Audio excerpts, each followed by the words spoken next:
स्वागत है आपका डिफेंस के आंसर्स के फ्रेश एपिसोड में। आप सभी को ध्यान होगा कि डिफेंस अपडेट में हमने आपको जानकारी दी थी कि जो इंडियन आर्मी के स्पेशल फोर्सेस हैं उनके द्वारा इस्तेमाल किए जाने वाले स्मॉल आर्म्स में कुछ बड़े अपग्रेड किए जाएंगे, जिसके तहत स्पेशल फोर्सेस को कुछ नए असॉल्ट राइफल्स और कुछ नए इक्विपमेंट्स के साथ लैस किया जाएगा। तो आज के एपिसोड में हम इंडियन आर्मी के इसी मेजर अपग्रेड के बारे में बात करेंगे। So without wasting time let's begin.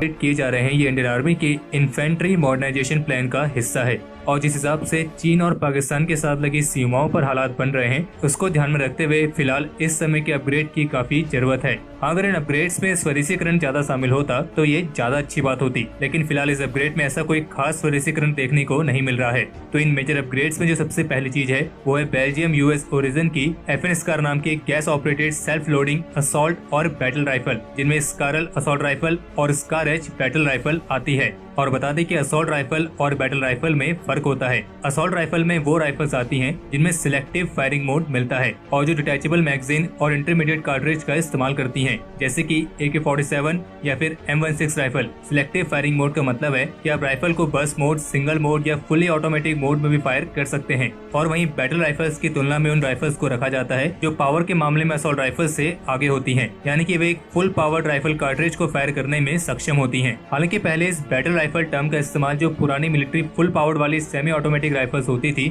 उनको डिस्क्राइब करने के लिए भी किया जाता था, लेकिन फिर जैसे जैसे राइफल्स में मॉडिफिकेशंस होते गए तो इनके बीच में डिफरेंशिएट करने के लिए बैटल राइफल और असॉल्ट राइफल दो अलग अलग कैटेगरीज बनाई गई। और इसलिए इस अपग्रेड में जिन FN स्कार राइफल्स की बात की गई है उसमें भी दो अलग अलग तरह की राइफल्स हैं। एक स्कारल जो कि 5.56 × 45 mm की असॉल्ट राइफल है और दूसरी है स्कार एच जो कि 7.62 × 51 mm की बैटल राइफल है। हालांकि ये दोनों ही राइफल्स भारत के अलग अलग special forces, para SF, Marcos, SFF या फिर एनर्जी कमांडोज द्वारा भी इस्तेमाल की जाती है। और जो स्टैंडर्ड स्कारल असॉल्ट राइफल है उसकी इफेक्टिव फायरिंग रेंज 700 मीटर तक है और वहीं स्कार एच की 800 मीटर तक। इसके बाद इस अपग्रेड में शामिल है MK48 लाइट मशीन गन और ये भी बेल्जियम और US ओरिजिन की 7.62 × 51 mm कार्ट्रिज वाली light weight belt fed machine gun है और वर्तमान समय में इसका इस्तेमाल US के स्पेशल ऑपरेशंस कमांड द्वारा किया जाता है। और ये जो लाइट मशीन गन है ये 710 राउंड्स पर मिनट के रेट से फायर कर सकती है और जो इसकी मैक्सिमम फायरिंग रेंज है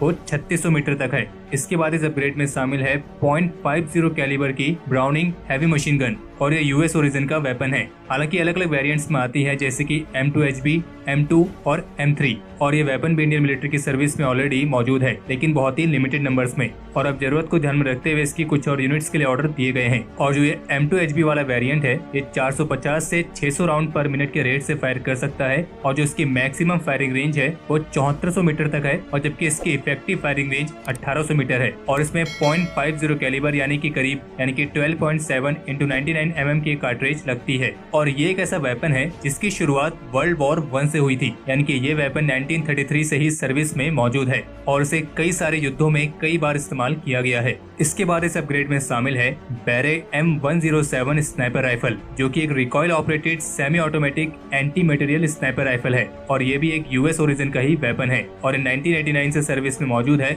और इसे भी कई सारे युद्धों में इस्तेमाल किया गया है। और इसमें भी .50 कैलिबर यानी कि 12.7 × 99 mm की एम्यूनिशन इस्तेमाल होती है और इसकी जो इफेक्टिव फायरिंग रेंज है वो 1800 मीटर तक है। बाकी जो इसका एम्यूनिशन फीडिंग सिस्टम है उसमें 5 से 10 राउंड वाली डिटेचेबल बॉक्स मैगजीन आती है। हालांकि ये जो स्नाइपर राइफल है ये भी ऑलरेडी पैरा स्पेशल फोर्सेस के साथ साथ मुंबई पुलिस के फोर्स 1 कमांडोज द्वारा भी इस्तेमाल की जाती है। यानी कि एक तरीके से देखा जाए तो इन मेजर अपग्रेड्स में वही चीजें शामिल हैं जो स्पेशल फोर्सेस ऑलरेडी इस्तेमाल कर रही हैं, बस इनके एडिशनल ऑर्डर्स देके इनकी संख्या को बढ़ाया जा रहा है। और इसके साथ साथ इस अपग्रेड में helmet mounted night vision devices के साथ साथ कॉम्बैट पैराशूट्स भी शामिल हैं। और इस मॉडर्नाइजेशन प्लान के तहत इंडियन आर्मी अपने सोल्जर्स को स्विस आर्मी नाइफ के देसी वर्जन यानी कि स्वदेशी तौर पर विकसित किए गए वर्जन से इक्विप करने की योजना बना रही है। स्विस आर्मी नाइफ एक पॉकेट नाइफ होने के साथ साथ एक ऐसा मल्टी टूल होता है इसमें कई अलग अलग तरह के जरूरी टूल्स जैसे कि screw drivers, can opener, wire cutter और डेटोनेटर क्रिम्पर जैसे टूल्स रहते हैं। और इंडियन आर्मी अपने सोल्जर्स को जिस स्वदेशी स्विस आर्मी नाइफ से इक्विप करने की योजना बना रही है उसमें इन सभी टूल्स के साथ साथ एक ऐसी ब्लेड भी होगी जिसका इस्तेमाल close quarter hand to hand fight में डैगर के तौर पर किया जा सकेगा। और इस तरह के जो नाइफ्स होते हैं वे -20 से लेकर 50 डिग्री सेंटीग्रेड तक के टेम्परेचर में फंक्शन कर सकते हैं।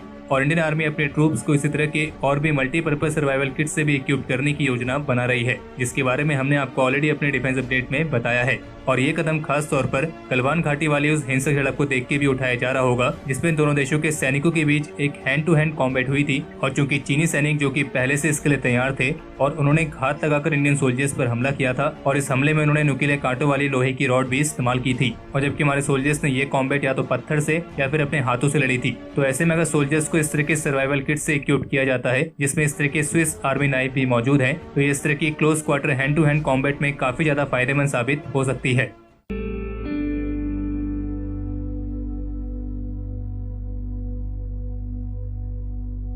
तो हमारे आज के इस एपिसोड के लिए इतना ही। अगर आपको यह एपिसोड पसंद आया हो तो इस वीडियो को लाइक करें और अगर आपका कोई सवाल या फिर सुझाव हो तो उसे कमेंट सेक्शन में शेयर करें। बाकी अगर आपने इस चैनल को सब्सक्राइब नहीं किया है तो इस चैनल को सब्सक्राइब करना ना भूलें।